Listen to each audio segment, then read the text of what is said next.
এগুলো একটু ঘুরায় দেন ওদিকে, আর ওই মাইকটা বন্ধ করে দেন। হ্যাঁ ওইটা বামে ঘুরায় দেন, বামে ঘুরায় দেন, বামে ঘুরায় দেন, দুইটা বামে ঘুরায় দেন। এই ফ্রেজের সাউন্ড বসে বামে ঘুরায় দেন, আর দুই সাইডে দুইটা মাইক বন্ধ করে দেন ভাই। আসসালামু আলাইকুম ওয়া রাহমাতুল্লাহি ওয়া বারাকাতুহু। নাহমাদু ওয়া নুসাল্লি আলা রাসূলিল কারীম, আম্মা বা'দ। আউযু বিল্লাহি মিনাশ শাইতানির রাজীম। বিসমিল্লাহির রহমানির রহিম। ওয়া তিলকাল আইয়ামু নুদাবিলুহা বাইনান নাস। সাদাকাল্লাহুল আলিয়্যুল আযীম। সবাই বলি সাল্লাল্লাহু আলাইহি ওয়াসাল্লাম।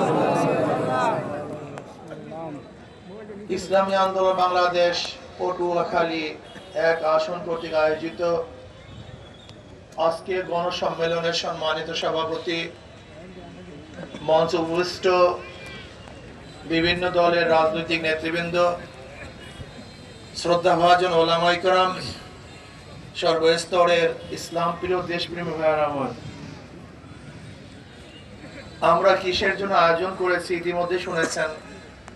প্রয়োজনীয় সংস্কার, দৃশ্যমান বিচার, পিআর সিস্টেম নির্বাচন।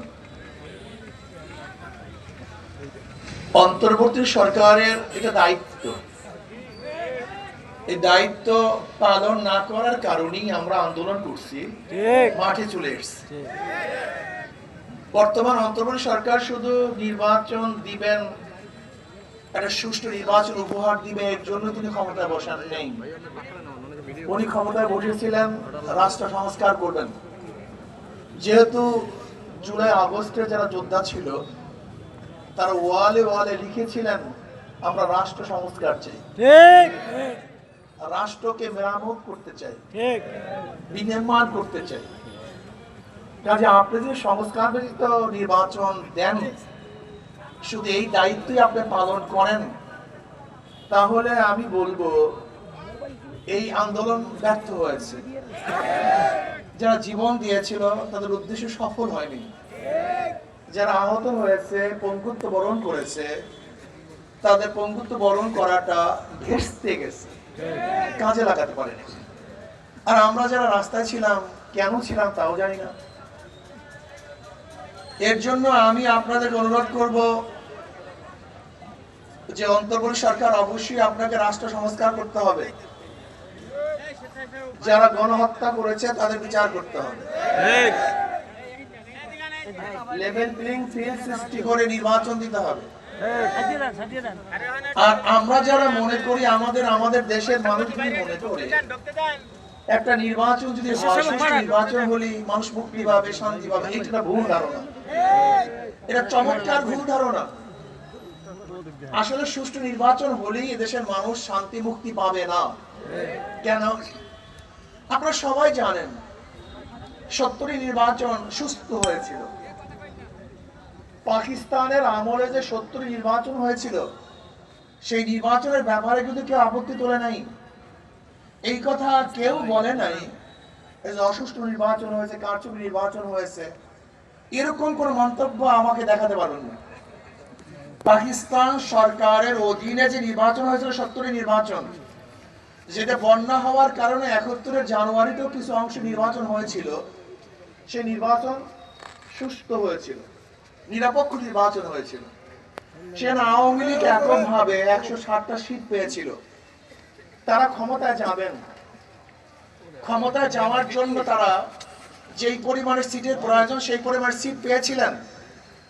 কিন্তু পশ্চিম পাকিস্তানের সরকার ভোটের মর্যাদা দিতে পারে নাই, রক্ষা করতে পারে নাই। বিদায় এদেশের মানুষ আন্দোলন করেছে, সংগ্রাম করেছে, সংগ্রাম করে আবার একটা এই দেশকে স্বাধীন করে ফেলেছে। এদেশকে স্বাধীন করার পরে ভেবেছিলাম এদেশ মুক্ত হয়ে গেছে, এবার আমরা শান্তি পাবো, মুক্তি পাবো। স্বাধীন হয়েছি, মুক্তি পাবো, বৈষম্য দূর হবে।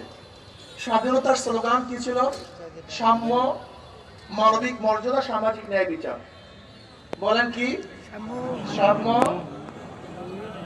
মানবিক মর্যাদা, সামাজিক ন্যায় বিচার। এই 3 স্লোগানের ভিত্তিতে আবার স্বাধীন হয়ে গেল। ভেবেছিলাম মানুষ শান্তি পাবে। 72 সংবিধান রচিত হয়েছে। 72 সংবিধান কি জানেন? আসলে 72-এর সংবিধান আমাদের দেশীয় কোনো সংবিধান না, এটা হলো ভারতের সংবিধানের অল্টারনেটিভ সংবিধান। আপনারা সবাই জানেন যারা শিক্ষিত সমাজ জ্ঞানী, ভারতের সংবিধানের 4টা মূল নীতি: গণতন্ত্রবাদ, জাতীয়তাবাদ, সমাজতন্ত্রবাদ, ধর্মনিরপেক্ষবাদ। এটা হলো 4টি স্তম্ভ ভারতের সংবিধানের। ঠিক ভারতের সংবিধানের আলোকে আমাদের দেশে একটা সংবিধান রচিত হয়েছে। সেই সংবিধানের স্থাপন কি, ভিত্তি কি? 4টা: গণতন্ত্রবাদ, সমাজতন্ত্রবাদ, জাতীয়তাবাদ, ধর্ম নিরপেক্ষতাবাদ। এই 72-এ যে সংবিধান রচিত হয়েছিল, এই সংবিধান কি এ দেশের সংবিধান না ভারতের সংবিধান? এটা ট্রু কপি, ফটোস্টেট কপি।